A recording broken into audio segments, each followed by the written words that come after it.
Alright, howdy gents. First of all, I would like to of course wish you all a very happy new year. With that said, today we are looking at a blog post for Warno that came out just after Christmas, but there is some really useful information. As mentioned, they want to do a blog post on Warno every week for the foreseeable future, even after their initial early access release.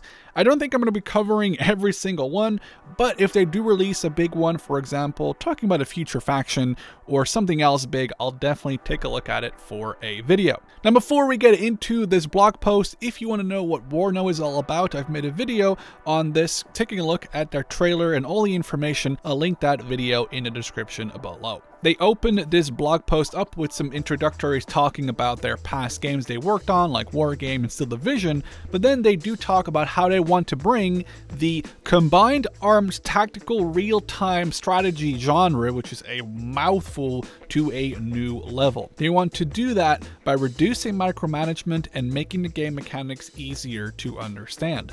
However, they do not want those changes to detract from the complexity and deep strategy that we are used to seeing in Wargame and Steel Division. So I did make a previous video, which I'll link, as I said, in the description, where I did talk about some of the UI or user interface differences that were very obvious to me between the Wargame and Steel Division series they have made so far and here in Warno. I'll be finally getting an answer, for example, to what the color triangle means, as I think I speculated it just referred to the unit's combat value within its unit category. Think vehicle, infantry, air support, etc. So here's an example picture with some different Soviet and US tanks with different values. It does appear that blue is indeed a level or more levels above green in the unit combat value, and this really allows you to quickly see at a glance which unit you should target first or which unit is going to be more or less expensive to knock out. Now we get to take a look at some detailed screenshots, and I really like these because they do show off how good this game appears to look. It's showing off Warno's new Smart Target Cursor that should give you more detailed information about both your unit and a unit you are attempting to engage. So here we can see an M1 Abrams taking aim at what appears to be, I think, a T-80. We can see the ammo the M1 will be using against this target, being armor piercing, and the damage in hit points this shell will do if it hits the target, and then the chance to hit below that. Now it gives us a range estimate, though I'm not really sure if this really conveys 766 meters to me. This also shows the enemy's armor value, and even though it's hard to read on this picture, it says side armor, so we can actually see that we are flank shooting this target and hitting it in his less protected side armor.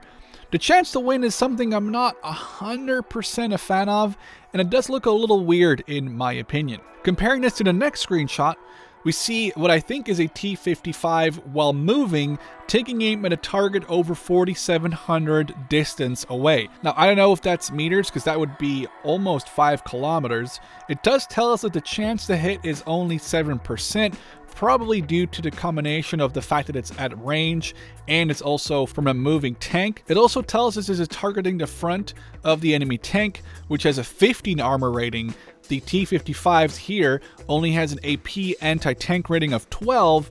It will do no damage if it even hits at that 7% and just bounce right off the front. A big change coming to Warno that I'm a little conflicted on is switching from a suppression system to a system all about cohesion.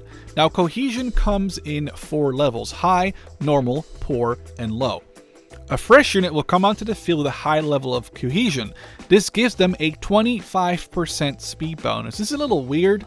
Do they put the tank engines in overdrive on the way to the battle? It's a little confusing. When units spend time in combat, their cohesion goes down over time. Think of them taking damage or losing friendlies nearby their vehicle or nearby their position. Lower levels of cohesion will affect reload time and aiming time, which makes sense, but it also will decrease their movement speed.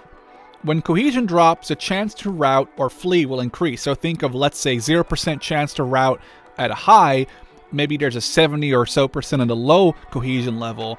Not gonna lie, this sounds cool, but also illogical. Again, aiming and reloading increasing over time makes sense, but I'm not sure if I like the 25% speed buff or this fact that speed gets nerfed over time. I think that speed should not be a part of that calculation. What this will mean though is that you'll have to keep an eye on your units, and when their cohesion drops to poor or low, you're going to have to rotate them out of combat. Assuming that over time, they will regain that cohesion to the point they can participate in combat again without having to worry about them routing from the battlefield. Moving on to smart orders and rules of engagement.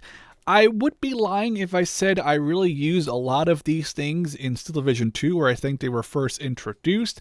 The one thing I did use a lot was the automatic artillery firing, because I just forgot to micro my artillery, and the AI does it for you, and I was pretty happy with the results. Now it seems they're bringing those to Warno as well. Now I'm not sure how this is going to work against a human opponent, or at least how well it will work, but you can now give a battle group of units a smart order to attack a location and defend it after they captured it, and the AI will then create orders for this battle group to follow. This could also apply to artillery or other units. Again, I've never really used this much. I just want to give this a shot, so when Warno comes into early access in just about 3 weeks from now, I'm going to have to see how effective it ends up being. Now, rules of engagement is sort of a sidetrack to smart orders. This allows units to be more independent. For example, it'll tell them when to follow roads or when to hold fire. I feel like this could be useful with smart orders. I just gotta try out how this works in Warno before I can give my final opinion on this. Some really good news in this blog post was that we don't have to babysit units as much anymore. I, for one, hated it when my tanks or units would spend their very expensive ATGM rockets on a 5-point APC, or worse, on unarmored transport trucks. Now it appears we can actually tell them to not engage certain units. I'm assuming this will go off point value. Remember the little color triangles. This will stop units from using heavier anti-tank weaponry against vehicles that don't need to be engaged by the rockets, but it could potentially be engaged by the main weapon. Another example they give here is calling in infantry in very basic transports, having the transports drive back to the base after dropping his infantry off just to save on points. Now you wouldn't use this if you're driving them in BMPs or Martyrs or Bradleys, but if you're driving them in on transport trucks, I can see that being very useful. Now we finally get to learn a little bit more about the line of sight or LOS tool in Warno. I gotta say, having missed this in Wargame, having seen it in Steel Division 1 and 2, I'm so happy they're bringing this back. We can now finally see what a unit can observe in-game, obviously depending on the foliage and height, and we can apparently also see how the unit's optics allow them to spot units in concealment. Now we do have a little bit of a confusing screenshot where they show the option to filter based on the enemy stealth, both in open grounds and in the forest.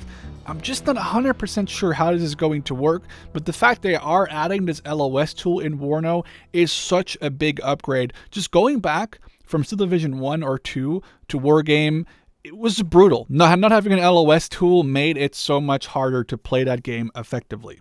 This concludes the dev blog and our look at it. I am pretty cautiously excited for Warno and how it will evolve over time.